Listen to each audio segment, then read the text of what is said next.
student, we learn our next topic of demand chapter, that is assumption of law of demand. What is assumption?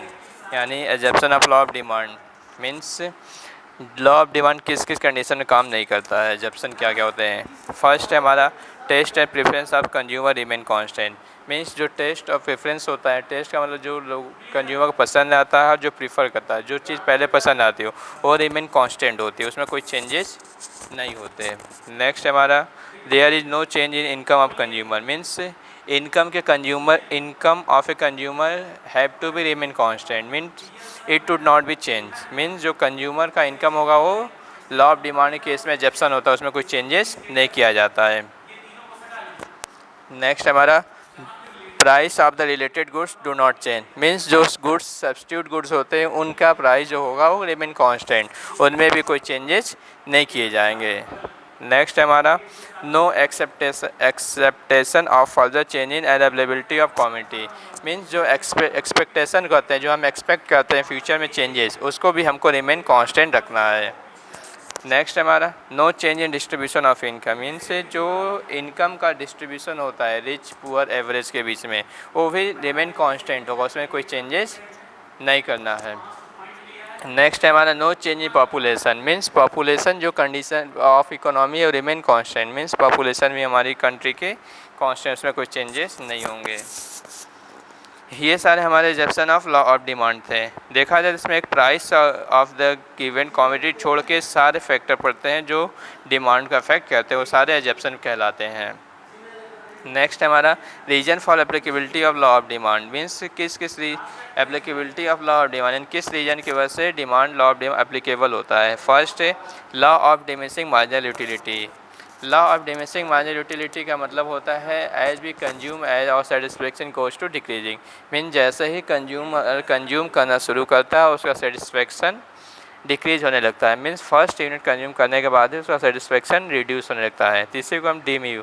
Means जो marginal utility है product remain are to be decrease by consumption of first units.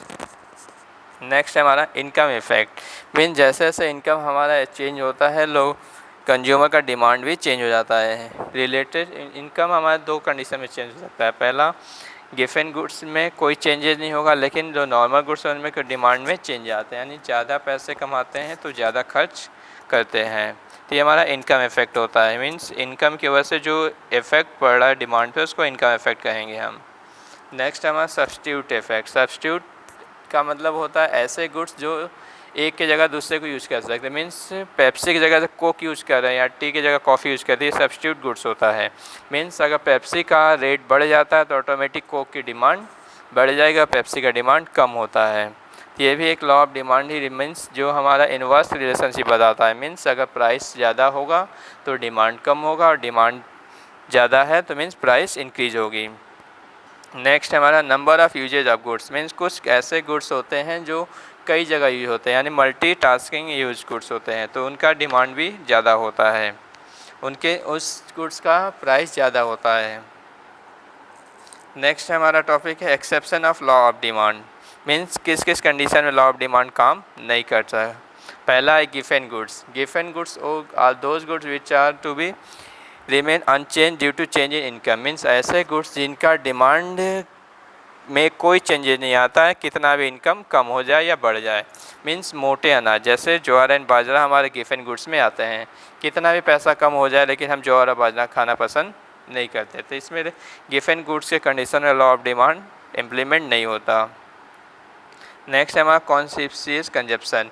Means जो habitual customer होते हैं जिनको alcohol या drink करने की आवश्यकता मतलब हैबिट पड़ जाती है, उनके कंडीशन में भी लॉ ऑफ डिमांड काम नहीं करती. जितना भी मतलब अगर लिकर्स का मीन्स दारू का अगर दाम बढ़ जाए फिर भी उसका डिमांड में कोई कम नहीं होता. हाँ, नेक्स्ट टॉपिक है conspicuous consumption. Means essential commodity. Means जो एसेंशियल कमोडिटी होती है उनके प्राइस में कितना भी चेंज कर, जितना उनको डिमांड करना हो डिमांड करते ही हैं. For example salt. सॉल्ट एक बेस्ट एग्जांपल होता है, क्योंकि कितना भी उसका मतलब पैसा बढ़ जाए, कीमत बढ़ जाए घट जाए, उसका जितना रेशियो में हम लोग यूज कर रहे हैं उतना कंज्यूम करना ही है. तो कंजप्शन में एसेंशियल गुड्स के कंडीशन में भी लॉ ऑफ डिमांड इम्प्लीमेंट नहीं होता.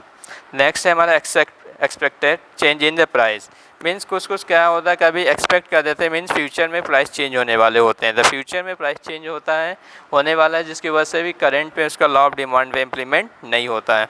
मीन्स अगर कल पेट्रोल का दाम बढ़ना है तो ऑटोमेटिक आज डिमांड बढ़ जाएगा, अगर कल घटना होगा तो ऑटोमेटिक आज दिमाग बढ़ जाएगी।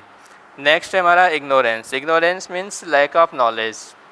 मीन्स कभी कभी क्या होता है, मतलब नॉलेज की कमी की वजह से भी लोगों का डिमांड चेंज नहीं हो पाता है। मीन्स लोगों को पता ही नहीं कि कितने का डिमांड, कितना रुपए खर्च कर रहे हैं और कितने रुपए खर्च लायक है गुड्स।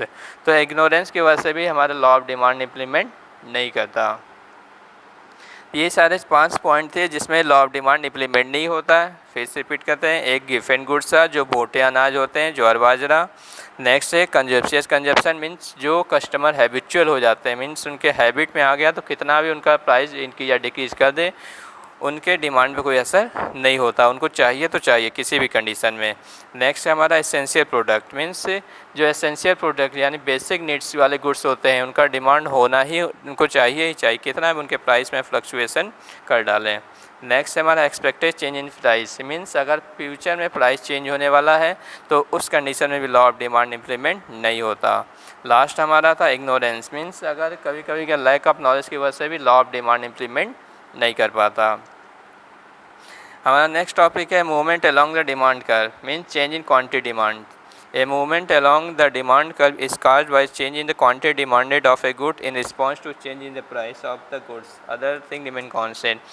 मीन्स अगर प्राइस को चेंज करने की वजह से अगर डिमांड में चेंज आ रहा है तो उसको movement along the demand curve कहा करते हैं। मीन्स अदर फैक्टर जो होते हैं जैसे हमारा चेंज इन पॉपुलेशन हो गया, रीजन हो गया, इनकम हो गया, इनमें कोई चेंजेज नहीं आएगा, लेकिन बस चेंजेज आ रहा है किसकी वजह से, प्राइस की वजह से। मीन्स अगर प्राइस घट रही है तो डिमांड बढ़ जाएगी और प्राइस बढ़ रही है तो डिमांड कम हो जाएगी।